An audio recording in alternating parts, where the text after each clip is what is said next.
Good evening, ladies and germs, broadcasting live from the tip of the mitt area in northern Michigan. You are watching Coffee and Propaganda. I am Duncan King.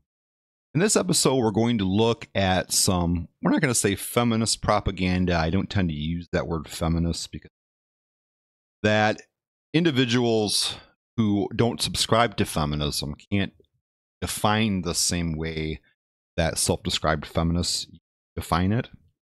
And when two people can't define a word the same way, it's of no use in a discussion.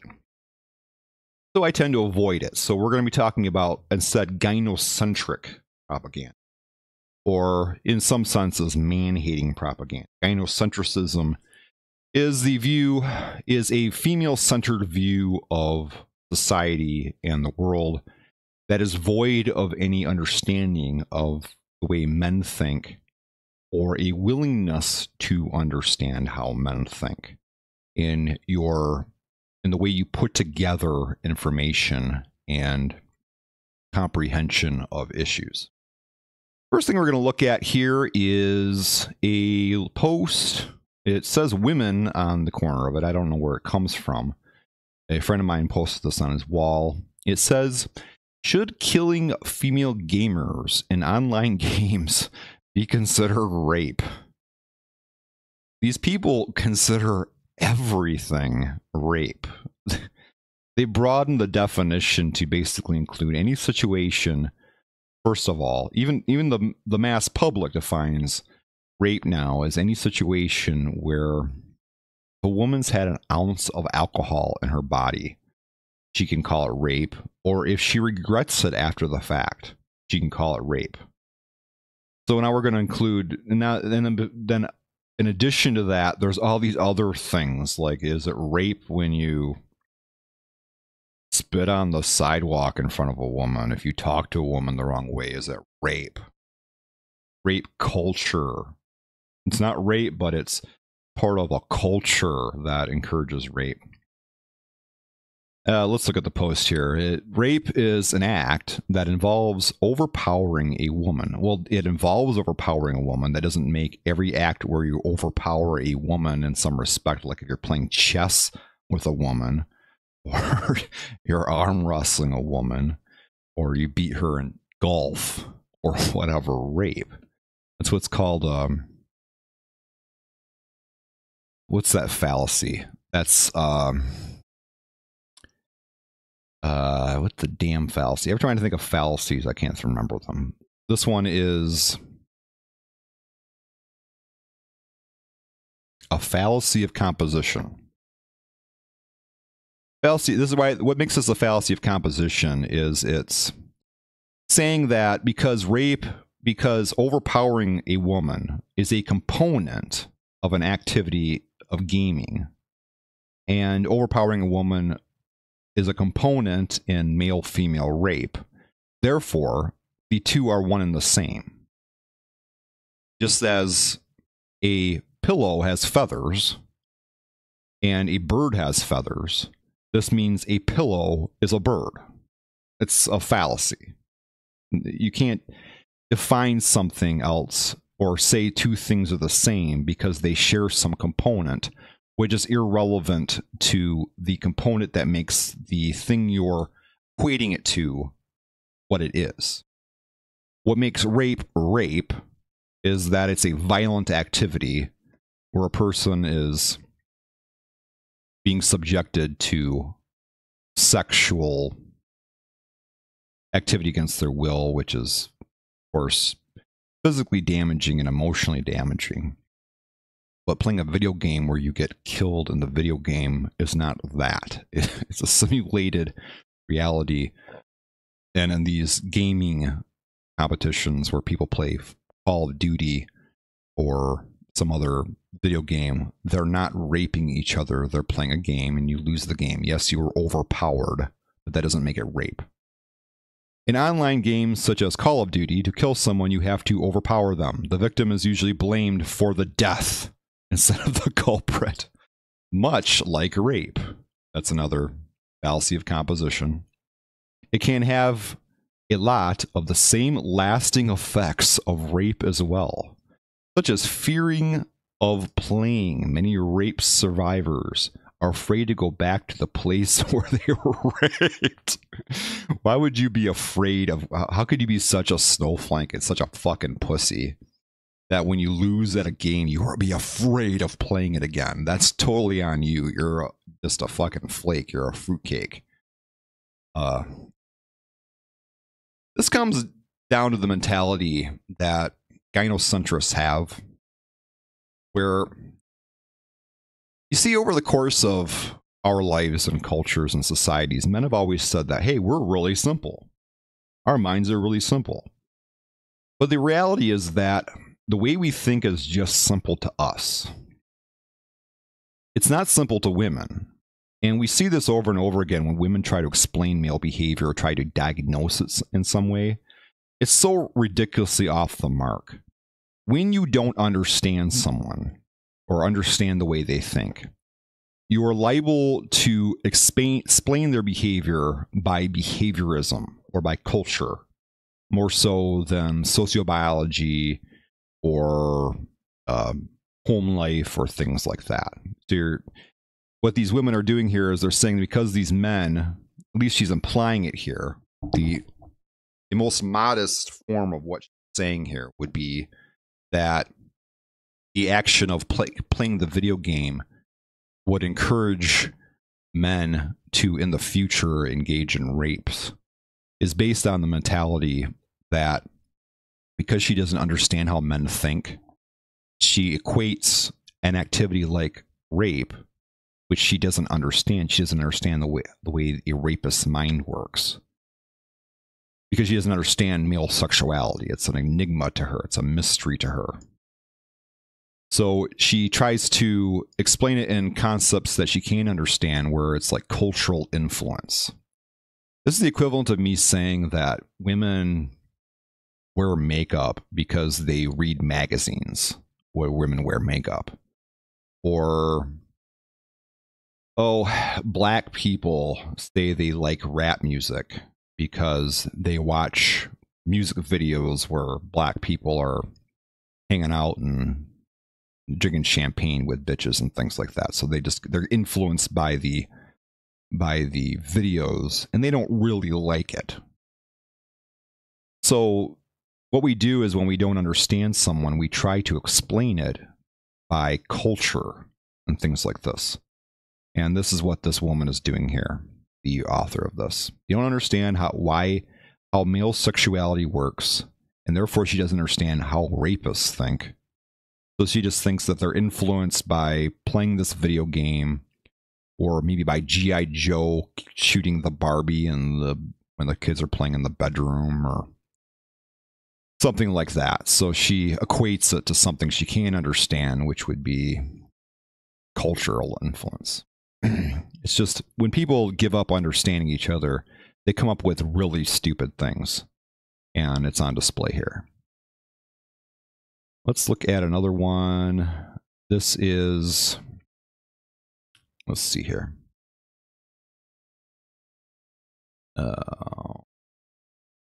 Most perpetrators of sexual violence are men. So why do we call it a women's issue? That's the name of the article. For some reason, that didn't crop in. We'll read the article and then we'll respond to it. Imagine a world where the burden to solve sexual violence was on men rather than women. No one implies that the burden to solve sexual violence is solely on women. I don't know who the fuck says that. Everyone who brings up sexual violence is constantly talking about it as a societal issue. We have criminals, police that are out doing it. They're solving it. They're part of the equation for solving it. They're not saying, hey, well, we're not going to arrest you. That's on women to arrest you. We're not going to bother. The judge doesn't sit there with a gavel if he's a guy and say, well, I'm not going to announce a verdict on this sexual assault case because that's on women to do it. And I'm a guy, so I'm not going to bother. And of course, the entire community is funding these things, men and women, through tax dollars. So obviously, everyone in our community is involved in the prosecution and elimination of sexual violence, either through the police, through their tax dollars, or people who are directly involved in it themselves. How many times have you heard of a guy beating up another guy because he messed with his sister, or a dad going on a beating the crap out of somebody because he touched his daughter or spoke in an unfriendly way to his daughter, or husband doing that? So men are constantly trying to confront sexual violence. I don't know who the hell she gets this implication from. What's happening here is that the vast majority of people who speak out about gender issues of some kind are women, simply because the world thinks that self-described feminists are the only ones who have a voice or anything of substance to say about gender issues. So they just happen to be the ones that are constantly being called on. And that this is a role they've wished for. This is a role they've sought. And so this woman, this writer here, is noticing that phenomenon, that stupid phenomenon, where women, vocal women as far as women writers, women vloggers, women journalists, are the outspoken ones that people keep looking for for responses or statements about sexual violence. And she's looking at the absurdity of that, realizing that it's both a male and female issue, because when perpetrator, obviously you have to examine why a perpetrator would do what he does. So obviously you want his opinion. But nobody asks our opinion, because nobody asks for male opinions on anything related to gender issues. So this is an environment that women have created, that gynocentrists like the author here have created. And then you create this environment where you're only asking for women's opinion about things like this. And finally noticing the absurdity of that. And even when you notice the absurdity of that, instead of saying, hey, we need to stop asking people to listen to us all the time about this kinds of stuff, she turns around and says, oh, it's them. They did it. They're the ones that are making us talk about this. You dug this old stupid hole yourself in our culture of self-described feminists being the only voice on these kinds of issues. And now you're blaming the rest of society for putting you in that status, realizing finally that it's stupid. I'll read the rest of it. In response to allegations that Harvey Weinstein had spent... Why do we keep talking about fucking Harvey Weinstein? Every single time we bring up the Me Too movement, every article I read, Harvey Weinstein. He's one dude. He is not representative of men as a whole. God. Harvey Weinstein has spent years sexually abusing women. Millions took to social media using the hashtag MeToo to share their personal stories of abuse and harassment. It was a powerful moment that didn't just show women's bravery. It showed the depth of the problem. Almost every woman on my feed shared a story. I don't see how it's so brave to say that you were sexually assaulted. It gives you status. But why does that give you bravery? Obviously, I have utmost sympathy for anyone who is a victim of sexual assault in some way. But I would see boys who come out and say that they were sexually abused is much more brave than these little women who, and most of them are complaining about a guy just flirting with them in kind of an aggressive way, or using language with them that in their flirtations that wasn't flattering or copacetic in terms of politeness. But boys, when a boy is sexually assaulted, especially by a man or even a woman, there's a stigma that he's been demasculinized. So we should have I have much more respect for them than I do for women coming out. I mean, there's nothing that gets a woman more attention and a pat on the back and a hug than saying that a man hurt her in some way. Everyone crowds around her. It gets you almost more attention than poisoning your kids and killing them, which is why a lot of women will, I forget the term for it, but they'll poison their kids or make their kids sick so that gets them attention. And this is why the same thing happens a lot of time with women saying that they were sexually assaulted and sexually abused, because it gets them attention, it gets them a hug from somebody, in the same way that those women that abuse children. And we've always noted that psychological phenomenon of women, mothers making their kids sick to get attention from people. How much easier is it to just say, hey, in behind closed doors, so-and-so assaulted me, touched me in my pants or whatever, and bet me down and fucked my brains out, pulled my hair and said he'd kill me if I ever told anybody. How much more attention does that get? So how hard is it to understand or fathom that women would make that up to get attention? It's a way to gain status. So as far as who I have respect for, as far as being brave, in most situations I wouldn't say that it's that brave. It fits with the damsel in distress heuristic. It fits with the way women's own vision or view of themselves in our society to be sexually harassed. It isn't opposite of it. It wouldn't hurt their image. It would help their image or the way people view them. Whereas boys, when they're sexually assaulted, obviously feel much more shame because they feel like they've been demasculinized. In response to blah, blah, blah, almost every woman on my feed shared a story. Well, that's expected, because any woman that doesn't is obviously not as deep as the other women who do share stories. They're probably not all true. But I became frustrated when I saw women tasked, once again, with sharing their traumatic experience in order to make people care about the epidemic of sexual violence.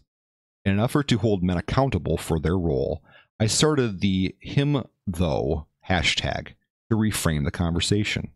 The hashtag puts the onus on men rather than women to explain how we can begin to solve this issue. Okay, so what you want here is for criminals to come forward and talk about their stories, which they haven't shared with anyone. They've kept silent about it. They've gotten away with some crime of sexually assaulting someone, raping someone, and you want them to come forward voluntarily just to enhance dialogue about an issue. It's just not realistic. They're not going to do it because no one wants to be labeled a sexual predator in some way.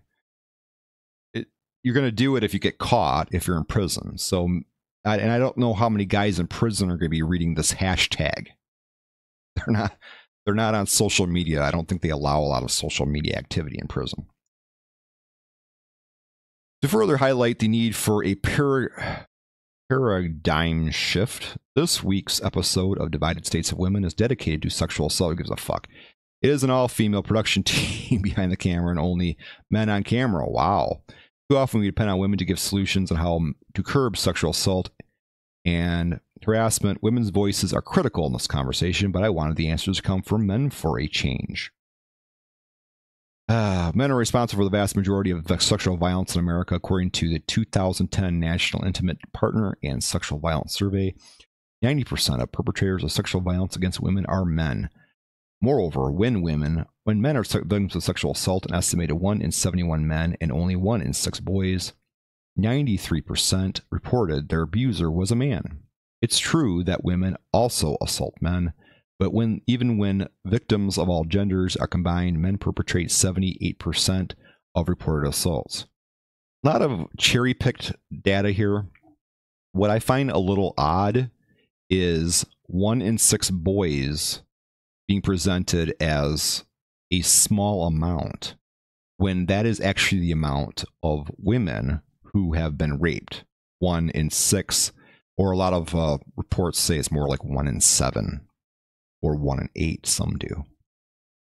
And she presented this as being a kind of a rare thing. When we talk about 1 in 7 or 1 in 6 for the adult women, it's presented as indications of commonality. Men, and also when you're talking about the vast majority of sexual violence in America, when you phrase something like that, it makes it seem like men commonly commit sexual violence. There is no demographic group that commonly commits crimes. And when you present them as though they commonly do, for instance, only 8% of men in America have committed sexual violence. That's the highest estimate that we've come up with. So 92% have not. 92% have nothing to say on the matter as far as being an insider who's committed sexual violence, because 92% of men never have in any form whatsoever. And the way you're framing this, the author of this is framing this article, it makes it seem like men all over the country have some kind of knowledge about this. 92% of us have no first-hand knowledge of a sexual assault because we've never been involved in one, either as a perpetrator or as a, well, actually, more men have been victims of sexual violence than have perpetrated it. So that's a freaking bizarre thing right there.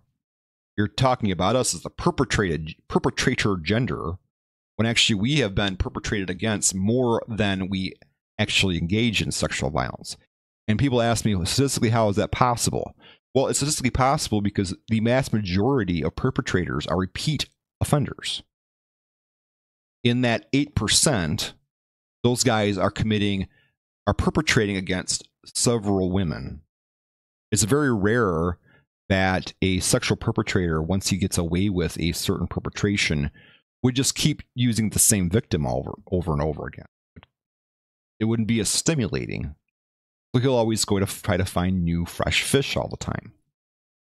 So in that small 8% of the men that commit murder, well, it's not commit sexual assault, which is small, which is not that small. It's a horrible problem. 8% is a very large demographic of any group to commit a crime of any kind, but it certainly falls short of saying that men are a demographic who commits sexual assault. Men very rarely do. Only 8% do.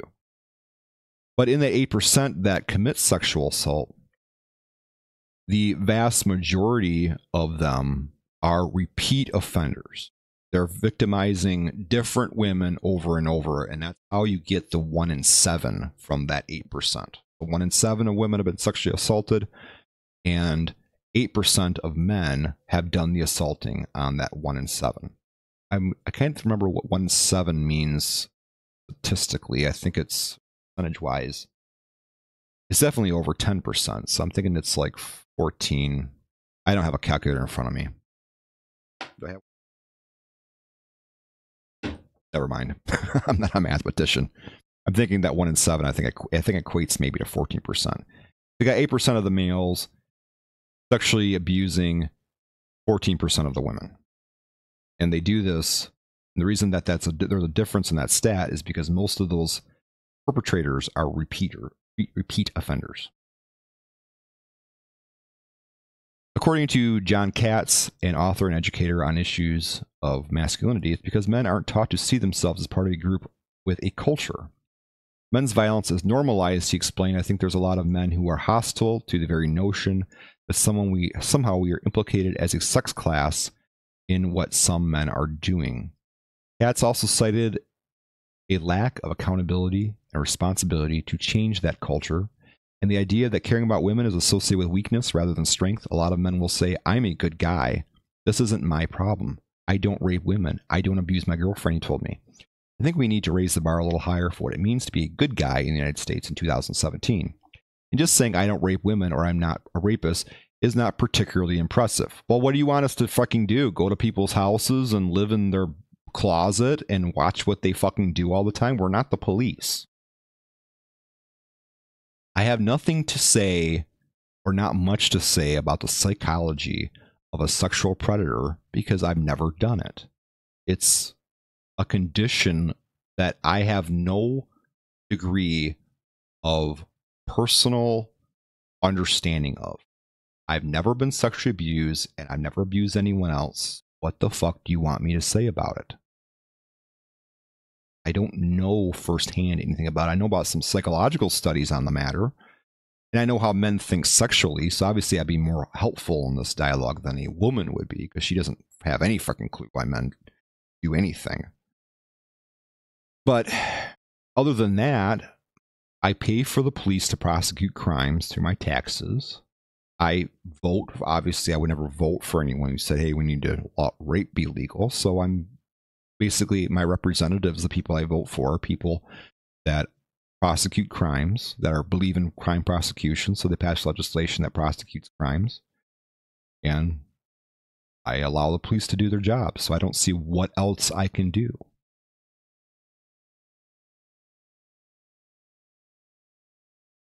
The toxic mindset is ingrained in our solutions to sexual violence and impacts the distribution of resources. A 2004 Department of Justice study found that only 8% of rape education prevention programs are designed specifically for men.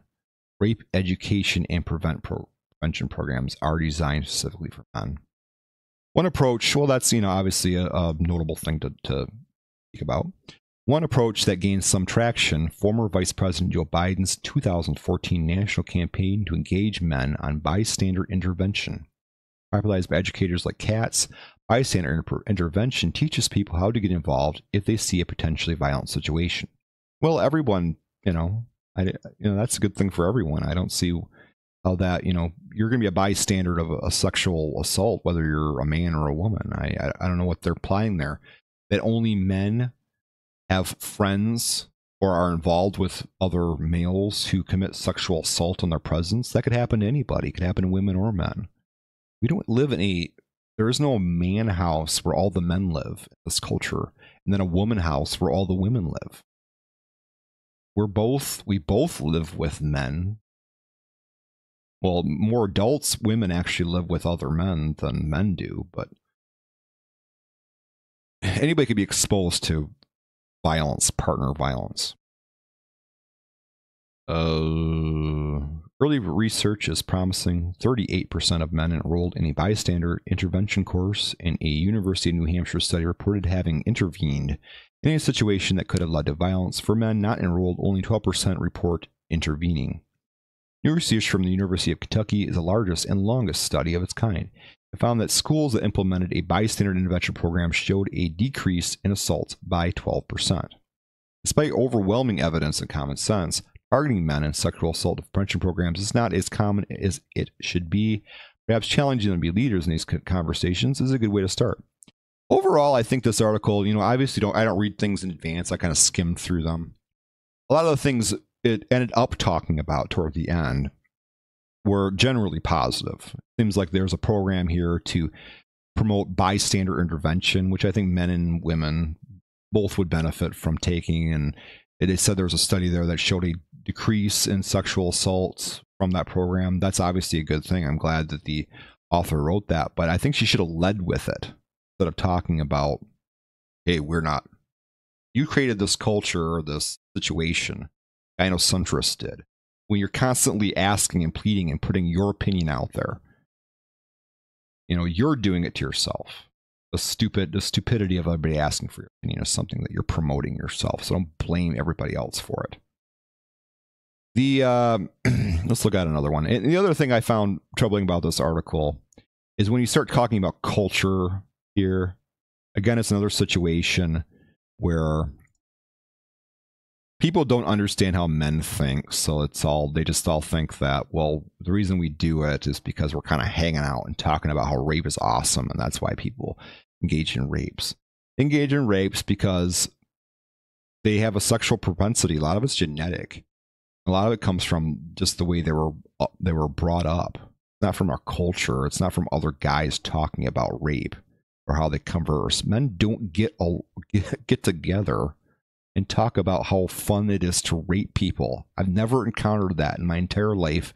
I don't know a man who has ever encountered that. I used to work in a drug rehab facility, which was filled with men who had been in and out of detention facilities, jails, things like that. These are some pretty tough guys and pretty rugged guys.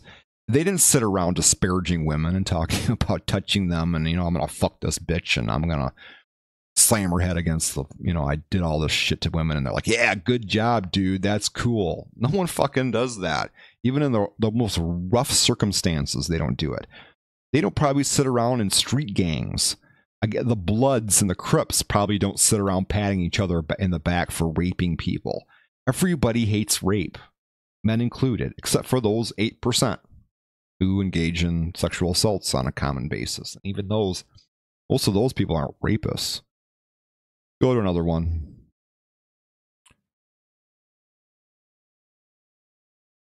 We'll go to that later. Senator Tammy Duckworth. This is a senator who, and I don't want to disparage her much, she's actually a war hero who should have all of our respect, Tammy Duckworth. She was armed in Iraq through, I believe she was shot in, just a second here, my filter's off.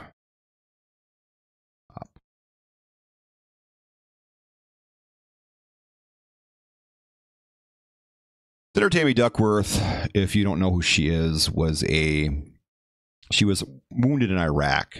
I believe she was flying a helicopter or in a helicopter that was shot from the ground, and her legs were wounded and she has prosthetic lower limbs.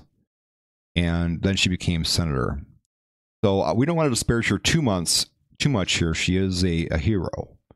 But there's a recent issue, she got pregnant. And so she's saying that there's some kind of prejudice against women in the Senate related to her pregnancy. So let's read the article here. So Senator Tammy Duckworth will very soon be the first U.S. senator in history to give birth while in office. He will also be the first senator that the U.S. Senate rules will punish for giving birth. If she takes any maternity leave, she will be barred from voting or sponsoring any legislation. Even if she doesn't take leave, she'll likely be forced to miss voting times because her nursing infant will be barred from the Senate floor. Really? They won't let a screaming baby in the middle of Senate sessions. And they think that that's some kind of, really? How much nerve do they have to not let a screaming baby in the middle of the Senate sessions? We'll continue. Not only do the rules punish women in an institution with few women to begin with, they take away their ability to vote on legislation that impact women across the country. Imagine the raging debate on gun control right now. Senator Duckworth's vote could mean the difference between finally strengthening background checks on gun purchases or not. That's a separate issue. That's why Senator Duckworth, who is due next month, is single-handedly trying to change Senate rules to allow new mothers in office to vote on legislation. If the rules don't change in time, Senator Duckworth's vote will be taken away. Anytime when we desperately need women's votes in Congress, will you join Senator Duckworth's call and demand the Senate fix its background and anti-mother rules? Here's the fucking pisser about this. There have been plenty of senators who have had to take leaves for a variety of reasons. Death of a loved one, cancer. Senator Joe Biden had his aneurysm. John McCain's having his medical issues. It's becoming more frequent recently with the reality that our senators are living to be 90 fucking years old and they're still in office. A lot of these old farts are taking leaves of absence for these horrible medical problems. But Senator Duckworth, her pregnancy was not an unexpected event. It wasn't something that just happened to her. She didn't just get knocked up out of nowhere. She is 49 years old. This woman, after being elected to office, decided this is a great time at the age of 49 years old, when I'm supposed to be serving my constituents, giving them all my attention, to go through unnatural interventions to try to make my 49-year-old ass pregnant. How many women can have babies at that age? I don't know of any. It's a very rare phenomenon, and she isn't naturally doing it. She more than, it's so not an accident or so not an unexpected event that she got pregnant. She so wanted to. Is that fair to her constituents? Did her constituents know when they voted for her that she was going to have a baby in office and take all this time off that she would have to take off? And my second issue I have two other issues with this. One other one is men. She's not asking for paternity leave. She's asking only for maternity leave. I am not a person who's speaking outside of the arena here. I was a single parent of a baby when I was 23, 24 years old. I had a baby. I was in college at the time. I had to leave college. I could only work part-time because I could only get someone to watch my son for 2 days a week. It's the best I could do. So I don't know how the hell I made ends meet. It's a miracle that I made ends meet. But I couldn't get paternity leave. We don't have it in America, hardly ever. But this woman is asking for what's, I think, a reasonable thing. What we really should be having, the dialogue here should be, such senators be able to take a leave and have a substitute vote for them. The reason they have these rules about senators, you take a leave and you'll be barred from voting and all these kinds of other things, is because they need a quorum to conduct business. If there are too few senators to vote on a particular issue, then they can't have the vote. So basically stalls all government. So they've had all these measures in place to try to make senators keep voting. But you shouldn't feel that sorry for them. You should feel sorry for their constituents. The senators in these situations still get paid. They receive the same salary regardless of whether they're there or not, something the article is not mentioning. They stay in office whether they're there or not. The only way a senator can relinquish office is voluntarily. They can't, I mean, they can, there's some ethics committees that can deal with them, but otherwise, if you don't go to the Senate for the rest of your tenure, you can basically just get away with that. You're still going to get paid. You're still going to get your medical leave. Sammy Duckworth obviously has an incredible medical coverage as a senator. My other issue with this is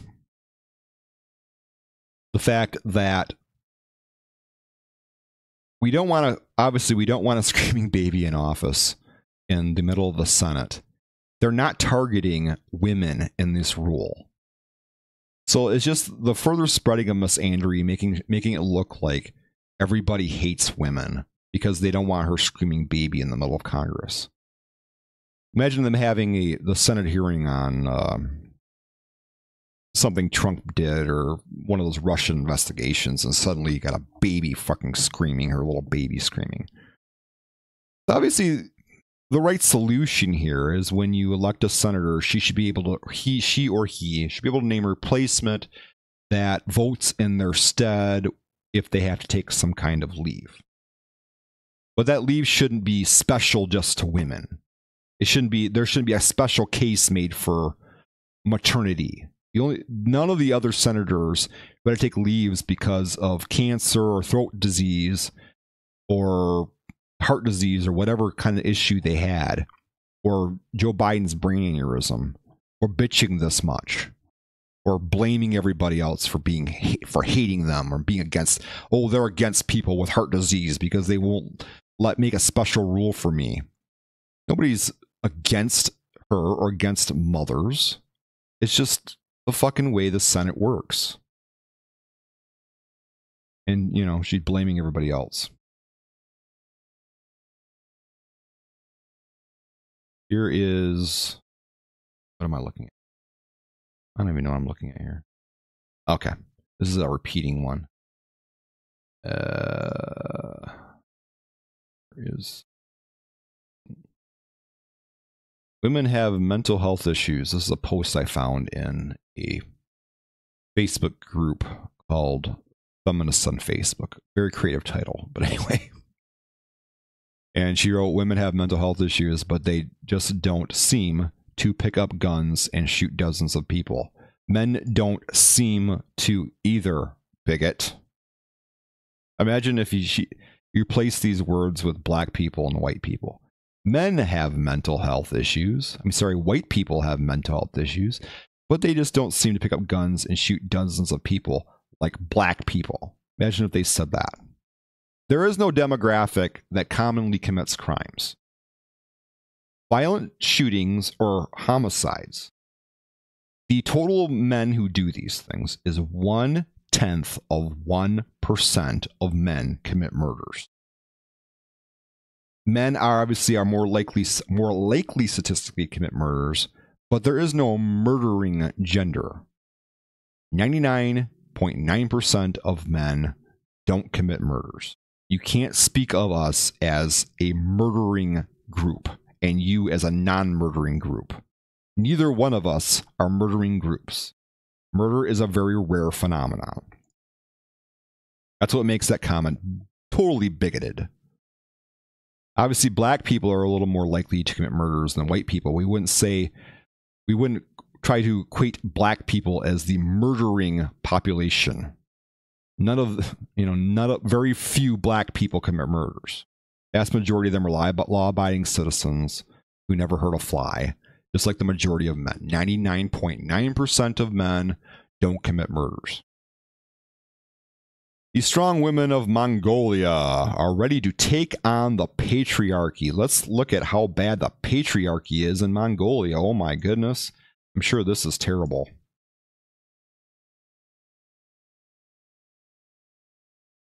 Jean, whatever this name is, was 23 the first time she said the word vagina. Oh my goodness. It was 2011, and she had recently joined a new women's rights group in Mongolia, capital of whatever. For the initial project, the group decided to stage the vagina monologues, a play for women speak about their vaginas. That sounds real patriarchal. That they're able to put this on and people come and see it. Throughout this article, there are constant references to the reality that this society does not have a patriarchal system. If this were a patriarchal system, no one would go to the play. No one would know about it.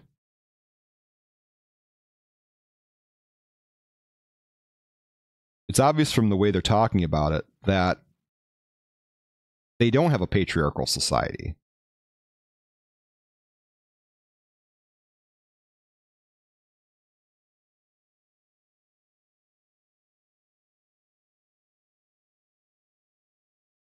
And, okay.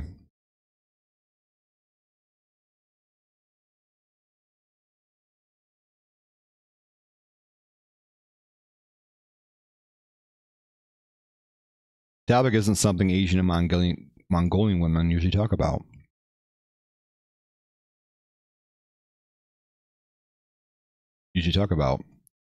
Whatever the group's co-founder says, whatever that name is, the group's co-founder, so she assigned the women homework after rehearsal cast members who told to use mirrors to say hi to their vaginas. This is imagine guys doing this and how stupid and silly everybody would say it is. It's the stupidest fucking look. It's just so self-obsessed. It's not that anybody is against you doing this because we're trying to repress you. Nobody fucking does this. Guys don't do this either. It's crazy. That's why we're against you looking at mirrors and talking to your vagina. It's nuts. That's why we don't encourage it, because it's fucking crazy. Not because it's your vagina. Guys, I'm not sure if guys were doing this thing where they're talking to their penises. Because all these guys are so obsessed with their junk and they think they're the kings of the universe. You never point that finger at yourself. You engage in exact same behaviors, men and women, and the reactions are just totally different in every situation. And that's basically sexism. First it was crazy, but after that, nothing is crazy for us. Founded by 4 young lawyers, the group announced their first meeting on Facebook. Back then, they called themselves Young Women for Change. It's since dropped the young to be more inclusive. They now count more than 80 members. Half a dozen of those members met at the new office on Friday evening. In early August, the 13th floor headquarters of any modern building, in whatever that is a reminder of how far they have risen in a short time. Strong women are not new to Mongolia.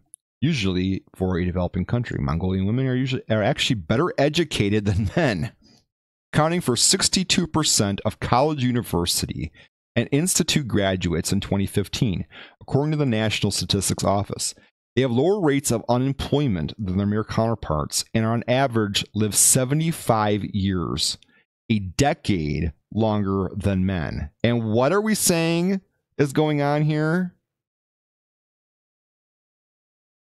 The patriarchy? What the fuck are you talking about? Patriarchy? You live a decade longer than the men there? You're much more likely to graduate from college, your unemployment is lower, and there's a patriarchy? How do you freaking figure that one? There's a matriarchy in Mongolia. Give me a goddamn break.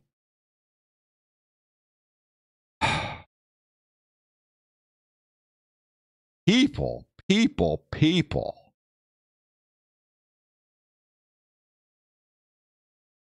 Anyway, that's it for tonight. I've gone long enough. I've got more articles to show, but we're going to stop it here. And thanks for watching my channel. Subscribe to my channel if you want to see more of this, whatever this is. And it's